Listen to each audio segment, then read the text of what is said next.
अपनी आत्मा को बचाएं, अपने दिमाग को बचाएं।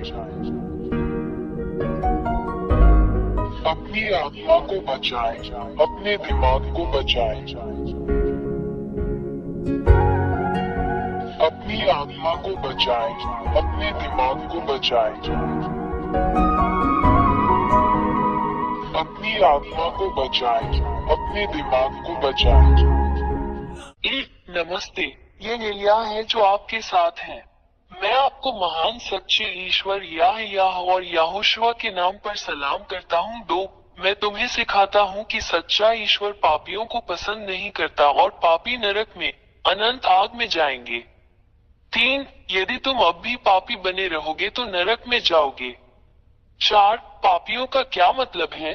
पापियों का अर्थ है ऐसा करना: मूर्ति पूजा, ज्योतिष, झूठा, किसी को हानि पहुंचाना, जादू टोना, चोर, किसी को मारना, धूम्रपान करने वाला, अपमान करने वाला, पीने वाला, तिरस्कार करने वाला। 5, उन चीजों के प्रति प्रार्थना करें जो बोलती नहीं है और हिल नहीं सकती हैं, जैसे मूर्तियां, चित्र, प्रतीक। 6, हर कोई जो आपसे ऐसा करवाता है वो असली भगवान नहीं है। ये राक्षस, शैतान है जो आपको ये सब करने के लिए प्रेरित करते हैं। 7, इसलिए तुम सब जो ऐसा करते हो, कष्ट, पीड़ा, अशांति, भय में रहते हो और तुम्हें शांति नहीं मिलती। तुम सदैव संकट में रहते हो। 8, आप कभी भी प्यार में नहीं रह सकते। आप हमेशा किसी को चोट पहुंचाने और चोट पहुंचाने की फिराक में रहते हैं। आपके भीतर शांति नहीं है। 9, तुम्हें इस तरह देखना बहुत दुर्भाग्यपूर्ण है। मैं यहाँ आपको इन सभी खतरों से बाहर निकालने के लिए आपके लिए सही समाधान दूंगा। 10, मैं एलिया, सच्चा ईश्वर जो बचाता है, तुम्हें सिखाऊंगा। उसके पास एक हाथ है जो आपकी मदद कर सकता है। उसके पास एक मुंह है जो आपसे बात कर सकता है। उसके पास कान है जो आपकी बात सुन सकते हैं। 11, वो तुम्हें उस गहरे गड्ढे से 13, शैतान ने तुम्हें दुख पहुंचाया क्योंकि तुम सच्चे ईश्वर के साथ नहीं हो। 14, क्योंकि यह सच्चा ईश्वर पापियों से कभी प्रेम नहीं करता, वो पापियों के विरुद्ध है। 15, शैतान, दानव आपको लाइलाज बीमारियां देते हैं, आपको आवेशित, राक्षसी बनाते हैं। वे आपके रास्ते में इतनी विनाशकारी समस्याएं देते हैं कि आप निराशा में पड़ जाते हैं और बुराई करते हैं जब तक आप संकट में नहीं डूब जाते, और यहाँ तक कि आपको आत्महत्या करने के लिए भी मजबूर कर देते हैं।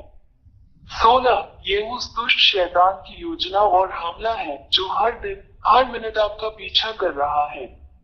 17, जहाँ तक सच्चे ईश्वर की बात है, वो केवल आपको बुराई, पाप न करने में मदद करके आपको अच्छा जीवन, बेहतर जीवन प्रदान करना चाहता है, क्योंकि उसे पाप पसंद नहीं है। 18, वो एक सच्चे पिता की तरह है जो नहीं चाहता कि उसके बच्चे एक दूसरे को नुकसान पहुंचाएं। सच्चा ईश्वर इसे कभी पसंद नहीं करता क्योंकि वो सृष्टिकर्ता है। सच्चा रचनाकार हमेशा इस बात का ध्यान रखता है कि उसकी रचनाएं एक दूसरे को खत्म नहीं करती, बल्कि एक दूसरे से प्यार करती हैं। 19, सृष्टिकर्ता, सच्चा ईश्वर तुम्हें बचाना चाहता है, तुम्हें छुटकारा देना चाहता है, ताकि तुम फिर पाप न करो, क्योंकि वो पाप से प्रेम नहीं करता। 20, यदि आप गैर पापी बन गए हैं, तो ये सच्चा ईश्वर यही करेगा: सभी असाध्य रोगों का इलाज, राक्षसों को अपने से बाहर लाओ, अद्भुत अच्छी चीजें दे, पुष्टि के साथ शांति दे, बचाए जाने का भरोसा दे, महान अक्षय आनंद दे। 21, इसलिए सच्चे ईश्वर को ये पसंद है कि तुम गैर पापी बन जाओ, ताकि वो तुम्हारी सहायता कर सके और तुम्हें बचा सके। 22, इसलिए शैतान राक्षसों से अपना सब संबंध तोड़ दो और अपने ईश्वर, अपने उद्धारकर्ता की ओर फिरो, जो पापों से प्रेम नहीं करता। 23, यदि तुम इन हत्यारे शैतानों के साथ अपने सारे रिश्ते तोड़ दो, तो तुम बच जाओगे और तुम्हें शाश्वत जीवन और शाश्वत शांति मिलेगी। 24, अब तुम्हें पीड़ा नहीं होगी, तुम्हें अब कोई चिंता नहीं होगी, तुम्हें अब कोई भय नहीं रहेगा। 25, आप अनंत जीवन की प्रचुरता में रहेंगे, हमेशा आनंद की परिपूर्णता में। अब आप किसी भी चीज से नहीं डरते हैं, और आपके पास सभी शैतानों और राक्षसों को जीतने और खत्म करने की ताकत है। 26 मैं एलिया तुम्हें सच्चे ईश्वर के साथ रहने के लिए आमंत्रित करता हूँ। उसका नाम यहोवा है। उसके होते हुए तुम्हें कोई नहीं हरा सकता। आप विजेता हैं और हमेशा विजेता हैं। 27 क्या आपको ये पसंद नहीं है?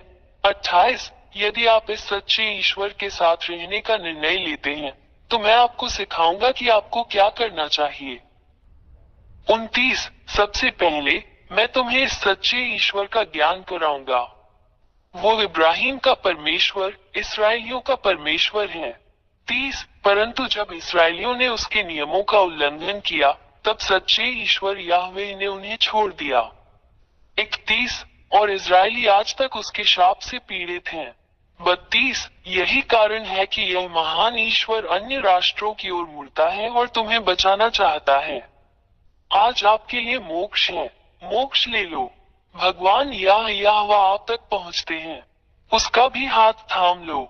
33 उसने तुम्हारे लिए अपना पुत्र दे दिया और उसका पुत्र तुम्हारे प्रति प्रेम के कारण तुम्हारे लिए अपना प्राण देने को तैयार हो गया। उसने अपना रक्त क्रूस पर बहाया जिससे तुम भी उसके रक्त से बच जाओगे और तुम भी जीवित रहोगे। पाप से मुक्त हो जाओ और तुम फिर पाप नहीं करोगे। 34 क्रूस पर बहाए गए अपने पुत्र के रक्त के माध्यम से ये सच्चा ईश्वर पिता यहोवा अपने पुत्र के माध्यम से मनुष्यों को बचाने के लिए सहमत है। 35 जो कोई अपने पुत्र के इस रक्त को स्वीकार नहीं करेगा वो कभी भी पाप से दूर नहीं होगा। 36 ये केवल अपने पुत्र के माध्यम से है कि भगवान यहोवा किसी को गैर पापी बनाता है। 37 और यदि तुम इस सच्चे ईश्वर द्वारा उसके पुत्र द्वारा तुम्हारे लिए बहाए गए रक्त द्वारा दिए गए इस उद्धार को स्वीकार करोगे तो तुम तुरंत उद्धार पाओगे। 38 और इसके लिए कि इस महान ईश्वर के समक्ष सब कुछ सही हो तुम्हें उसके पुत्र से बपतिस्मा लेना होगा जिसे यहोशुआ कहा जाता है। 39 इसलिए मैं एलिया आपको पिता याहवेह और उनके पुत्र यहोशुआ के साथ एकजुट होने के लिए आमंत्रित करता हूं ताकि आप बच सके। 40 एलिया के द्वारा अपना बपतिस्मा करो और तुम सदैव विजयी रहोगे। तू शैतान राक्षसों पर विजय प्राप्त करेगा और उन्हें रौंदेगा और अपने पैरों तले नष्ट करेगा। 41 आप एक संत बन गए हैं जो अब पाप नहीं करता और इस महान ईश्वर याह के संरक्षण में है। 42 अपना निर्णय ले, मैं तुम्हारा इंतजार कर रहा हूँ। मी एलिया प्रथम बने यहोशुआ में आपका स्वागत है। 43 पिता परमेश्वर याह आपकी प्रतीक्षा कर रहा है। यहोशुआ आपका इंतजार कर रहा है। एलिया आपके उद्धार और आपके बपतिस्मा के लिए आपकी प्रतीक्षा कर रहा है। पिता याह और यहोशुआ आपको आशीर्वाद दे अपनी आत्मा को बचाएं, अपनी आत्मा को बचाएं। 44 मुझे इस नंबर पर कॉल करें 261328666397 यदि आप वास्तव में बचाया जाना और छुटकारा पाना चाहते हैं। 45 मैं हमेशा यहाँ हूँ। मैं एलिया तुम्हें बचाने के लिए और शैतान से लड़ने और उसे हराने में तुम्हारी मदद करता हूँ जो तुम्हें इतना नुकसान पहुँचाता है। एलिया आपका इंतजार कर रहा है, यहोशुआ आपका इंतजार कर रहा है, बच जाओ। अपने उद्धार को मत चूको, जल्दी आओ, यहोशुआ आपका इंतजार कर रहा है। अपनी आत्मा को बचाएं, अपने दिमाग को बचाएं। अपनी आत्मा को बचाएं, अपने दिमाग को बचाएं। अपनी आत्मा को बचाएं, अपने दिमाग को बचाएं। अपनी आत्मा को बचाएं, अपने दिमाग को बचाएं।